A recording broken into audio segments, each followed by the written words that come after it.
नमस्कार दोस्तों, मैं अंकुर उपाध्याय स्वागत करता हूं आप सभी का एक बार फिर से अपनी नई वीडियो में। तूफानी तेजी देखने को मिली आज भारतीय बाजार में। अलग ही लेवल की तेजी थी।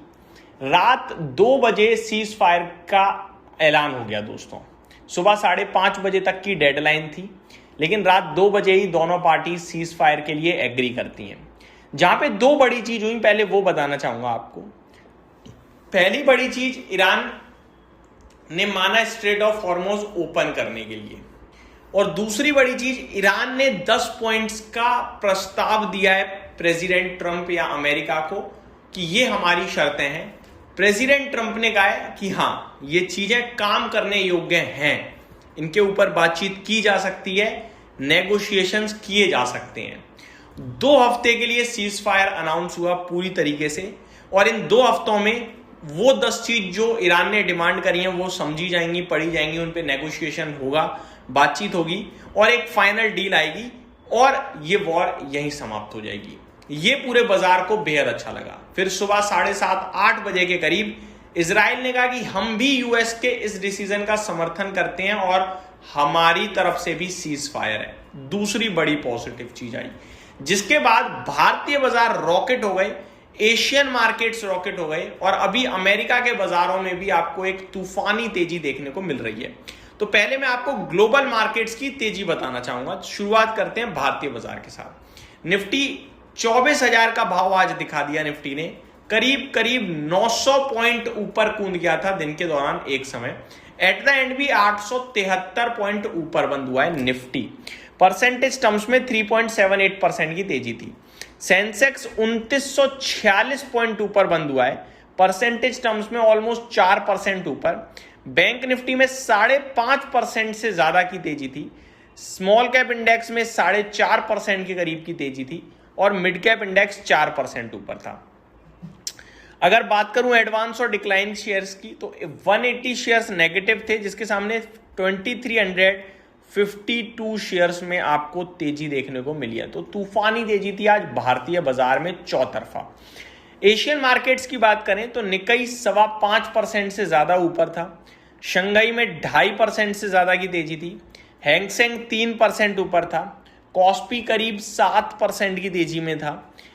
मलेशिया में 1% की तेजी थी। ताइवान में 4.5% से ज्यादा की तेजी थी। यूरोपियन मार्केट्स में फिट्सी 2.5% ऊपर है। डेक्स 4.25% ऊपर है, और कैक 4.5% ऊपर है। यूएस के मार्केट में डाउ में 1260 पॉइंट की तेजी है, लगभग 3.25% ऊपर। नेस्डेक इंडेक्स 3% ऊपर है। एसएमपी 500 2.5% ऊपर है, और रसल 2000 3% से ज्यादा ऊपर है। तो ब्रॉडर लेवल पे तेजी आई है। केवल इतना ही नहीं दोस्तों, तेजी में सबसे ज्यादा इंपॉर्टेंट रोल प्ले करने वाली चीज है कच्चा तेल। कच्चे तेल में आज करीब करीब 15% की एक ही दिन में गिरावट आते हुए देखी हम सभी ने। इंडियन मार्केट में 17% नीचे कच्चा तेल ट्रेड कर रहा है। यूएस में अगर ब्रेंट क्रूड की बात करी जाए तो $94.5 प्रति बैरल पे है। करीब 13.5% की एक झटके में गिरावट आई है आज के सेशन में। जो कच्चा तेल $110 के पास कल ट्रेड कर रहा था, आज वही कच्चा तेल $94.4 प्रति बैरल ट्रेड कर रहा है। तो ये बाजार के लिए सबसे पॉजिटिव बात है। आगे बात करें दोस्तों, तो बाजार की तेजी क्यों आई, तेजी ये मैंने आपके साथ डिस्कस कर लिया।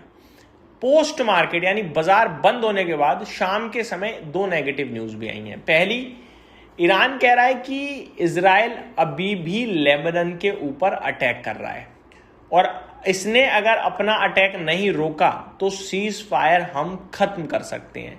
24 घंटे भी नहीं हुए, लेकिन सीज फायर खत्म होने की बात हो रही है। लेबनान की बात करी जाए दोस्तों, तो इजराइल लेबनान के बीच में बड़े पहले से झगड़े चलते रहते हैं। ये बॉर्डर शेयर करते हैं और लड़ते रहते हैं। ईरान लेबनान को सपोर्ट करता है, डायरेक्टली नहीं करता। लेबनान में जो एक ग्रुप है हिजबुल्लाह, उसको फंडिंग तक करता है ईरान, बढ़िया सपोर्ट देता है, क्योंकि वो उन्हें बैक करता है फाइटिंग के लिए। हिजबुल्लाह ग्रुप का पूरी तरीके से समर्थन रहता है ईरान को, और ईरान कह रहा है कि लेबनान पे जो अटैक है उसे रुकवाओ, सीज फायर में ये भी है, और इजराइल कह रहा है सीज फायर में ये नहीं था। तो ये थोड़ा नेगेटिव माहौल बनता हुआ दिख रहा है यहाँ पे, बाकी सारी चीजें पॉजिटिव ही हैं। आज के सेशन में दोस्तों आरबीआई की पॉलिसी भी थी, आपको अच्छे से पता ही है। 10 बजे आरबीआई पॉलिसी शुरू हुई। पॉलिसी की बात करी जाए तो पॉलिसी में कुछ खास बदलाव नहीं था। हमें उम्मीद थी कि ब्याज दरों में तो कोई बदलाव नहीं होना है, वो एग्जैक्टली वैसा ही रहा, कोई ब्याज दरों में बदलाव नहीं आया। इन्फ्लेशन की बात करी जाए तो थोड़ा प्रोजेक्शन बढ़ा दिया है, 4.6% वित्त वर्ष 27 में ब्याज दरें रह सकती हैं। Q3 में सबसे हाईएस्ट 4.6% का इन्फ्लेशन रह सकता है वित्त वर्ष 27 में। Q3 में सबसे ज्यादा इन्फ्लेशन हो सकता है 5.2% का। वहीं जीडीपी की बात करी जाए तो थोड़ा सा पिछले वित्त वर्ष के मुकाबले कम ग्रोथ रही है इस बार, 6.9% का अनुमान है। नॉमिनल जीडीपी देखोगे तो पिछली बार से ज्यादा का अनुमान हो गया इस समय, इन्फ्लेशन प्लस जीडीपी की बात करें तो। कच्चा तेल एक बड़ी राहत का विषय बनता हुआ दिख रहा है भारतीय बाजार के लिए, ऐसा मेरा मानना है। अब आगे बात करी जाए दोस्तों, तो यहां से आगे क्या, ये शायद आपका भी सवाल हो सकता है। गिफ्ट निफ्टी करंट सिचुएशन में 40 पॉइंट नीचे दिख रहा है, लेकिन 24,040 पे है, यानी हमारे लेवल से तो ऊपर ही है। एफआईडीआईज के डेटा देखें तो बड़ी बाइंग हुई है निफ्टी बैंक निफ्टी के फ्यूचर्स में, तो गिरने के चांसेस थोड़े कम ही लगते हैं। स्टॉक फ्यूचर में भी 2450 करोड़ की बाइंग है, तो ये भी पॉजिटिव ही है। साथ ही साथ अब स्टॉक्स की बात करें तो कैश मार्केट में उन्होंने थोड़ा बेचा है, डीआईज ने उसके मुकाबले डबल खरीदा है ऑलमोस्ट। तो एफआईडीआईज का डेटा भी मैं आज का पॉजिटिव ही मानूंगा, वहां से भी मुझे कोई दिक्कत नहीं दिखती है।